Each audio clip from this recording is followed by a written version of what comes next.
All right, everybody. Welcome back to the Waiver Wire. It is September 4th. We're a day away from kickoff. Bears, Packers tomorrow. I'm joined once again with Nick. We have two more divisions to do, and we're kicking it off with the AFC East. So what's up, Nick? Oh, not much. Getting ready for that Bears game tomorrow. I know. I need that win. It's an exciting time, yeah. Anyways, man, so we got the AFC East. Dominantly, obviously, as we all know, a Patriots division. They were 11-5 last year. Bills were 6-10. Dolphins were 7-9. Jets were 4-12. A lot of different things happening in this division this offseason, man. What do you think about this division? Yeah, it's a pretty wild division. I mean, the Dolphins are openly tanking. You've got the reigning Super Bowl champions again. And you got two teams that are looking to finally challenge the Patriots after a long drought for both teams. So, yeah, it's a pretty fun division, I think. Yeah, it's so funny because I think the president of the Dolphins is like, no, we're competitive this year. And it's like, dude, we all know what you're doing. Stop. Like, exactly. It's not... You're the Mark Cuban right now of the NFL. But anyways, yeah, so the Patriots have won the division 10 consecutive years. I mean, they've won it 16 out of 18 times that Brady and Belichick have been like kind of a duo. You know, they've only missed out. They have lost the division twice with them two there, so that's amazing. I think they have a very easy schedule for the first half, excluding the Steelers, obviously. Week 1 is going to be a really great game. Sunday's going to be awesome. I'm really excited. Yeah. But after that, they play the Dolphins, the Jets, the Bills, Redskins, Giants, the Jets again. And then the Browns and the Ravens, who are also, I think the Ravens are a pretty good team this year, and obviously Cleveland's a great team this year. So it starts out a little difficult, you know, but they've got like 5 straight games where I feel like they have a pretty relaxed schedule. But what do you think about this team? N'Keal Harry went down. They re-signed Demaryius Thomas after cutting him. So what do you think's going on? Yeah, I think the Patriots is really interesting. Gronkowski leaves as this, automatic Hall of Fame tight end, top 2 of all time. And it's kind of like, how are you going to fill that hole? And in a perfect Patriot way, they don't draft a tight end. They sign 2 old guys who are both suspended to start the season, Benjamin Watson and Lance Kendricks. But they bring in a bunch of receivers, and it's kind of this new offense. I think it's going to revolve around Sony Michel. But I think the receiver group is fascinating. I think it's a lot of fun. Josh Gordon's back. The Patriots seem to love him. They got no problem with him. And N'Keal Harry's hurt, but I'm a huge N'Keal Harry fan. And you've got 2 sneaky, kind of under-the-radar guys in the veteran Demaryius Thomas and this undrafted free agent from North Carolina State, Jacoby Myers, who's blowing up the preseason. And all of a sudden, it's like, wow, the Patriots went from a team with no receivers and a dominant tight end to a team with couple suspended tight ends and a dominant receiving core. So it's going to be a lot of fun just to see how different they are on offense. Yeah, man. I mean, they've got several running backs too who can just plug and play to their strengths. So, and if there's a guy that's going to do it right, it's going to be Bill Belichick. So, for sure. Yeah, man. I mean, Stephon Gilmore, arguably one of the best cornerbacks in the leagues, on the other side of the ball too. So they're a dominant team. They're always going to be a powerhouse, as long as Brady and Belichick are rolling through there. But right below them, we got the Dolphins, 7-9, which we kind of briefly spoke about. They're 5-1 against the Patriots at home since 2013. Yeah. Which obviously is not going to continue, and they don't want it to continue because they're tanking. Okay. Yeah. They got a rookie coach there, Brian Flores. I mean, he's looking to rebuild the culture and just everything about that team is in a rebuild. They traded for Rosen. They traded away Lorenzo Tunzel, and they traded away Kenny Stills. And I mean, what do you think about this Miami Dolphins team? Yeah, it's interesting. It's kind of this new way of thinking that I would say came from the NBA initially, but these NFL teams, they've looked at the past and they understand that the quarterback position is the key to winning, and the best quarterbacks are taken in the first round, and they're taken early. So the only way to get there is to lose. So they aren't messing around. They're going to lose, and they're going to get their choice at 2 very good quarterbacks in Tua Tagovailoa and Justin Herbert. So that's the plan. The only problem is who's going to block for them when they draft them. They just traded away a 25-year-old left tackle who, in my opinion, will be the number 1 left tackle in the NFL. And 3 years max. The He's an offensive line absolute is so stud. important too. It frustrates me when the people make moves like this because it's like, damn, these offensive linemen are like the meat and potatoes of your team, man. That's something I feel like if I was a GM, I would take a lot of pride in my offensive line. Yeah, and they're not easy to find. Mm-hmm. There's a lot of busts at offensive tackle. There's so much that goes into the position. It's not like running back. It's not like corner or linebacker. I mean, you can find them more, the more successful draft hit percentage. And offensive tackles, especially a blindside left tackle like Tunsil, it's very difficult. So even with all the draft capital, you still have to hit on the picks. Mm-hmm. And that'll be interesting. But I think the biggest question mark, and it's not necessarily Dolphins centric, but he is on the Dolphins now, is what happens to Josh Rosen? He's going to play this year with no receivers and no offensive line, just like the Cardinals. He's going to play bad, spoiler, because anybody would. But yeah, I feel bad for the guy too. To Josh Rosen, it's going to be very interesting. It's very unfortunate for him because I wouldn't say he has a second chance because I don't know how much of a chance he got with Arizona. But I mean, in the eyes of some people, he's going to follow up a bad year in Arizona with a bad year in Miami. And then if he plays next year, another bad year. And then pretty soon he's going to be out the league because he hasn't even had a chance to showcase his ability, Yeah. So it's really unfortunate for a guy like him. I will say with the Dolphins, one of their really bright spots is that secondary. I mean, they had an impressive season last year, and they've only improved. Xavier Howard tied the NFL in interceptions with 7, and they had 5 or more players with 2 or more picks. I mean, it's just super impressive considering the team that I watch barely went by with 8 interceptions all year. So seeing stats like this, it's like, damn, this secondary really got to work. And that might be the one thing stopping them from maybe tanking is their secondary wants to eat, and they're out there showcasing it. So... before we move, do you have anything else you want to say about the Dolphins real quick? I want to ask you a question. Yeah, just the guy I can't wait to watch. He doesn't have a lot of support around him, but Devontae Christian Parker? Wilkins, Oh, damn. the defensive tackle from Clemson.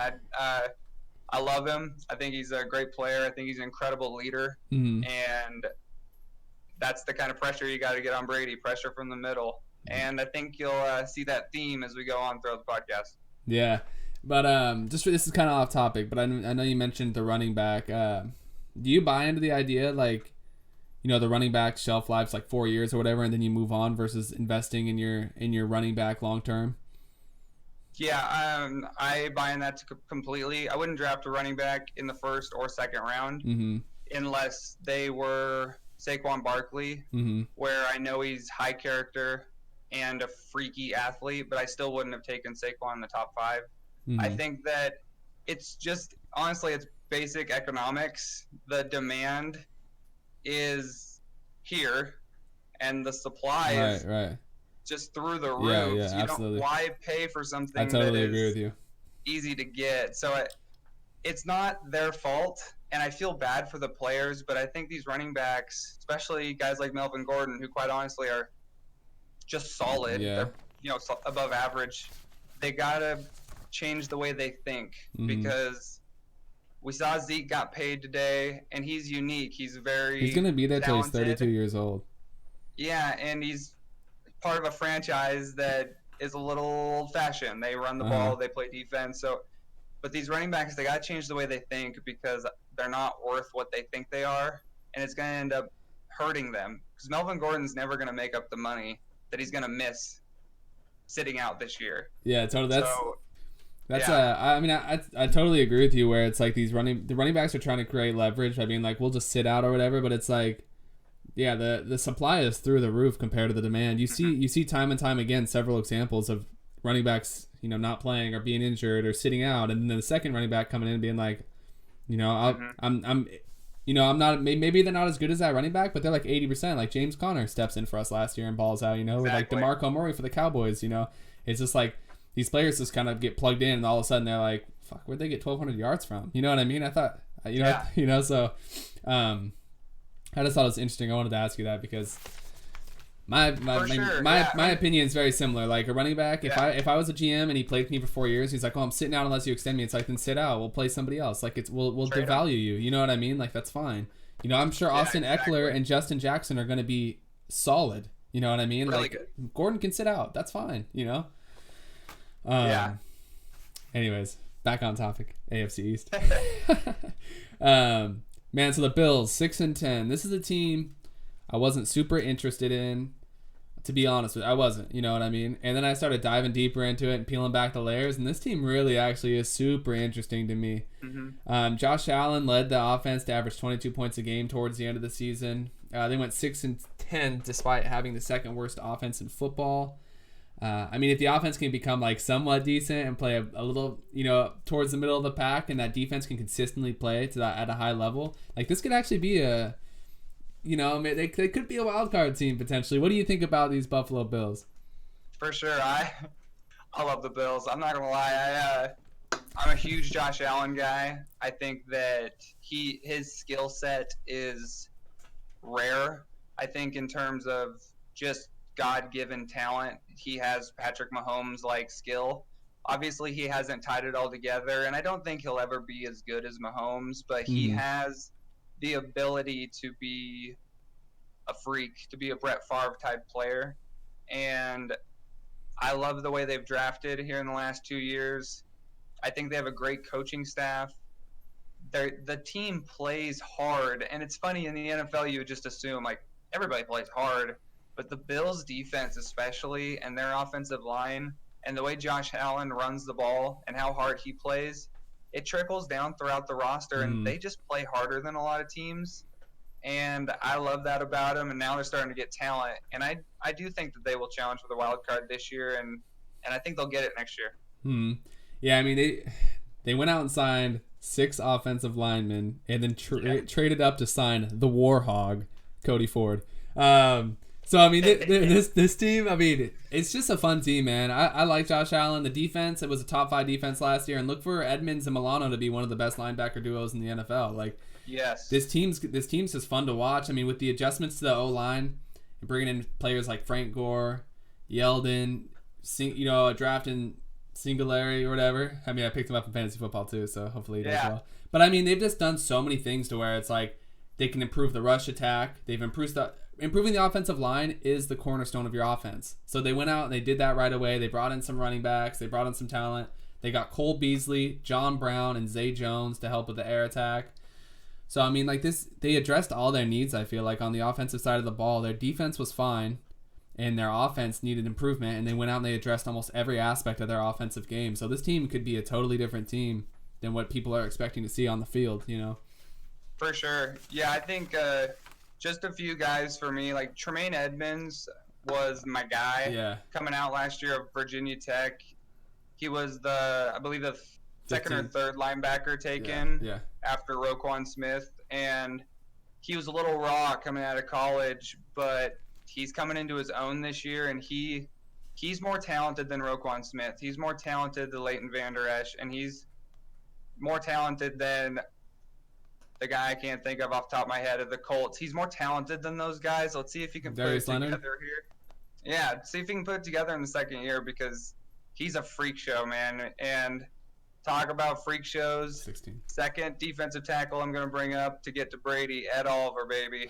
Dude's crazy, and he's going to be big impact. Hey, I like how you use the word raw for Tremaine Edmonds, because we have both his brothers, Trey and Terrell Edmonds, on the Steelers, and that's the first thing I think about. Last year, Terrell just raw. Couldn't catch a ball. Hit hard when he hit, but then towards the end of the season, dude, it was clicking. And like in this preseason, Trey Edmonds, he's a running back. He's the youngest one of them all, I think. But he started like, I was like, damn, I hope he makes the 53-man roster, because he's actually being solid. So all those brothers, you know, they're all great athletes. They're freaks, and it's cool to see them all in the same, you know, I wouldn't say they're in the same trajectory by any means, but they all started out so raw, and they're like shaping out to be great athletes and just smart players, disciplined, you know. For sure, yeah. It's cool. The Bills are definitely a team that I'm gonna be watching for this year as well.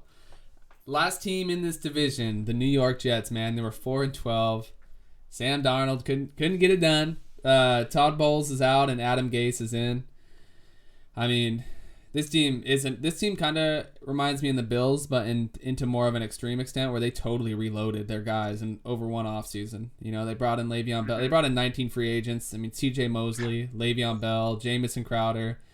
Ryan Khalil came out of retirement to play for them. They drafted Keenan Williams. I mean, what do you think about this team? Yeah, a lot of new faces, new coach, new GM, New jerseys. new defense, Le'Veon Bell.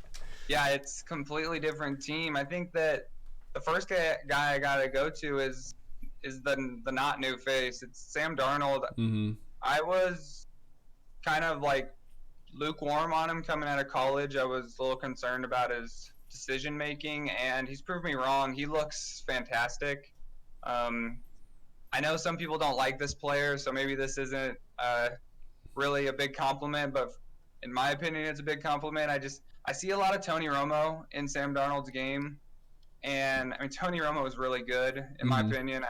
I think he's really underrated, and I see a lot of that same mobility and playmaking ability from Darnold. So I really like where he's headed. He was really young coming out of college, so he still has. Isn't he the youngest quarterback to be named a starter? I thought he was I thought I read he was the youngest quarterback to be named a starter somewhere. Yeah, he was. Yeah. So I mean, on Darnold, when he came out of college, I wasn't too high on him, to be honest with you. His first season, he was 31st out of 32 quarterbacks at 57% completion rate. So I just wrote down a couple things that I think, because I think he can be good, and I've read a lot of things that say he's been doing great. So I just wanted to focus on a couple things that, if he improves, he will be a great quarterback. You know what I mean? That 57% completion rate, it needs to go up, and it will go up. I mean, the all new offensive line, all new skill position players. I mean, a whole new culture, everything. So I'm sure that'll go up. Darnold threw the second most picks with 15, which goes with his decision making. You know what I mean? And he's the youngest quarterback to be playing, so that's something that I think he'll grow and mature, and like that'll change. That's just natural, you know. And he was ranked 31 on average release time. He was at 2.9 seconds. And that's something I think that'll change too with these new weapons like Le'Veon Bell and Crowder. Well, I mean, they'll give him some relief. You know what I mean? He'll have a safety to throw it to that's not Quincy Enunwa, you know? So another guy on the offense I'm really excited for, who I think some people really dislike, but I like Robbie Anderson, man. He's fast. He's just like a highlight waiting to happen. And he's had a lot of legal trouble staying on the field. And he's struggled with injuries too. But, I mean, he's shown flashes of being a pretty good receiver. He caught 65 balls for 941 yards and 7 touchdowns in 2017. And then last year, I'm pretty sure he missed a couple games last year. Yeah. But I think he's got a lot of potential, and I think people sleep on him quite a bit. And I think if he just really applies himself and focuses on football, he could be like a force. I mean, the Jets are going to face the Browns, the Eagles, Cowboys, and then the Patriots twice. And the last 10 of the games, the schedule opens up for them the last 10 games of the season. I mean, they got teams the Raiders, they got the Redskins, the Giants, the Bengals, the Dolphins. So, okay. Nice. Yeah, I feel like this is a team that could be super solid. What do you think about Le'Veon Bell joining them? Yeah, I think it's funny. I'm a hypocrite, so I wouldn't pay running backs a lot, but in terms of the Jets, you've got a young quarterback. I've never seen such a deplenished backfield that the Jets had going into the offseason. There's all these running backs, and they don't have one guy that's worth a hoot. And they go out and get Le'Veon Bell because why not? You're not paying a quarterback. You're not paying an edge rusher. You're not paying a left tackle. You got the money, and they went out and got him. I think it was a good move because he's going to help Darnold so much. And Adam Gase, the one thing that I respect about Adam Gase is he's going to get the ball to his best players. And Le'Veon Bell better be ready for a workload because he's going to get it for sure. Yeah, if you got him in fantasy, you're gonna be real happy. Yeah. Another thing about Le'Veon Bell that I think is super underrated is he can really block for a running back, which I feel like you don't see the whole package of like really great running back and also can defend his quarterback. So I think they got the whole package in him. A guy on the defensive side of the ball I'm really excited to watch is Jamal Adams. I think he's an absolute freak. I love this guy. He had 115 tackles, 9 for a loss, 8 quarterback hits, 3.5 sacks, 12 passes defended, 3 forced fumbles, and 1 interception. But I just think he's just that guy lurking around back there that quarterbacks always have to be aware of. You know what I mean? I feel like you're game planning for the Jets defense, and then Jamal Adams as well. So Yeah. I just think he's just such a factor for that defense, and I just think he's fun to watch. I really like him a lot. But anyways, man, we could see. I feel like this Jets team could really. I mean, they're not going to make the playoffs, I don't think. But I think they could. I think they're an improved team, and I think they're heading in the right direction. But for sure, yeah. I think if everything fell together and Le'Veon Bell stays healthy, Robbie Anderson breaks out, Darnold breaks out, Chris Herndon comes back and breaks out, and Quinnen Williams and Leonard Williams are disruptive up the middle, it would not shock me if they made a wild card. I wouldn't bet on it, but by no means would it shock me. Yeah, I'd be pretty. I wouldn't be confident in either team, but I'd definitely choose the Bills over the Jets pretty easily. Yeah. I think. But anyways, man, we just had our fantasy draft on the 31st of August, so 4 days ago. You've had some time to get familiar with your team. You want to talk about it a little bit? I mean, we played week 1, so it might be a good time, man. You go ahead. You tell me about your team. Yeah, let's hear it. Well, obviously, like every fantasy owner that just got done with their draft, I love my team. It's perfect. There's nothing wrong with it. So, but yeah, I think. But look at that! You got Robbie Anderson. I got Robbie Anderson, baby. We're ready to go. Yeah. So the last 2 years, maybe 3 years, and I don't know if anyone can relate out there. My problem has been running backs. I get a late pick in the first round, and Julio is sitting there. What pick did you have? I take him, and he's really good, and Julio's great. But I end up doubling down on receivers, and I have no running backs. So this year, put my foot down, and I'm like, I'm drafting running backs. I don't even care how early it is.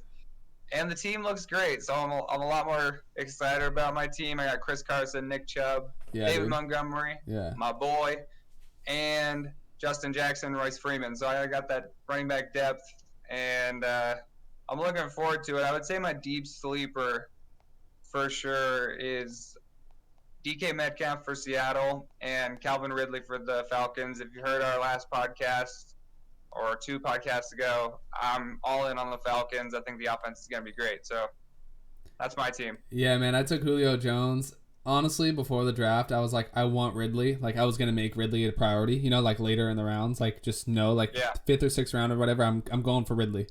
But I think I was pick number 10 or 11. But anyways, 10, where I ended up, it was just Julio was by far the best available. You know what I mean? Yeah. I've never taken a running back I haven't taken a wide receiver in the first round since like the first year I ever played fantasy. It's like the golden rule. I always take a running back.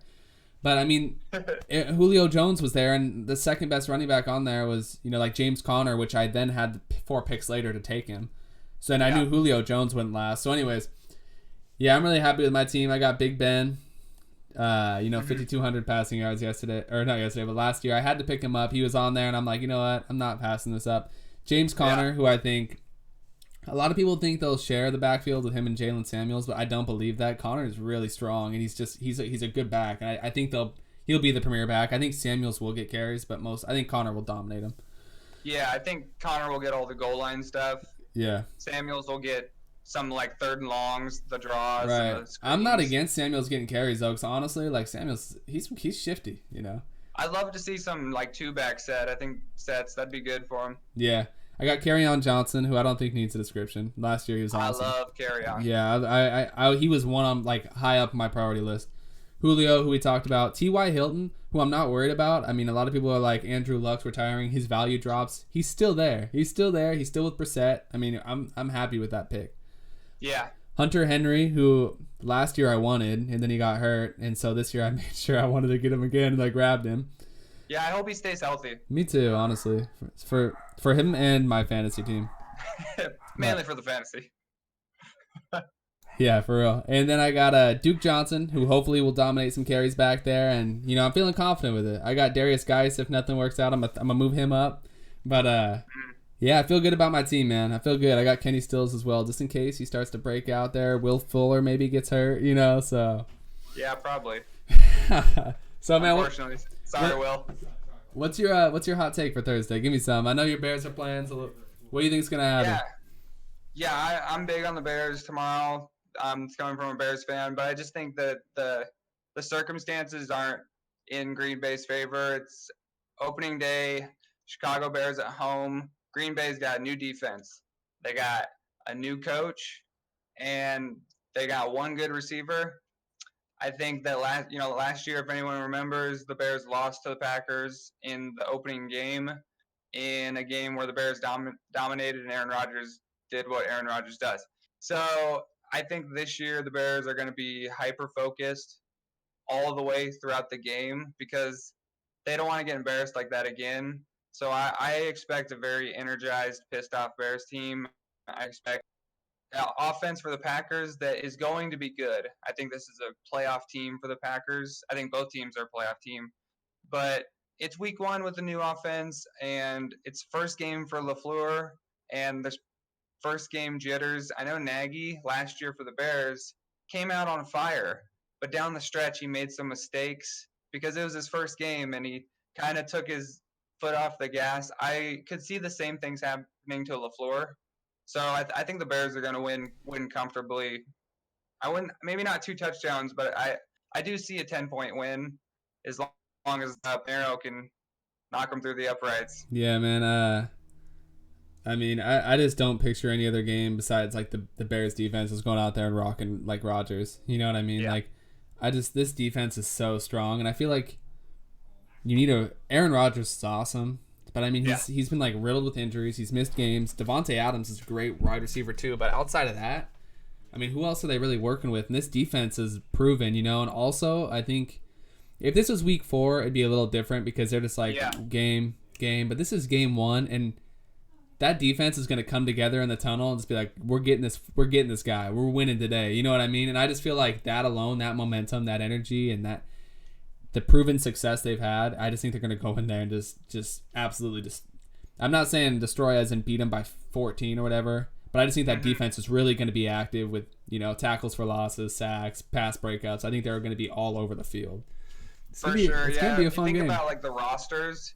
Both teams are coming into the game mostly healthy, and the Bears roster it's just better and deeper, more talented. Later in the year when teams are hurt, Aaron Rodgers can pick those guys up. But you know, those week 1 games where everyone's healthy, I think the Bears just have a deeper, more talented roster. Yeah, man. Hey, anyways, so that's it for our AFC East predictions, man. Our fantasy football and the game tomorrow. Our social medias are right over there under Nick. We're gonna try to get together maybe and do another podcast this weekend to preview some of the Sunday's games and also talk about what happens tomorrow. But anyways, Nick, I appreciate you coming on, man. Yeah, thanks for having me. I'm looking forward to it. Yeah, I'll see you later.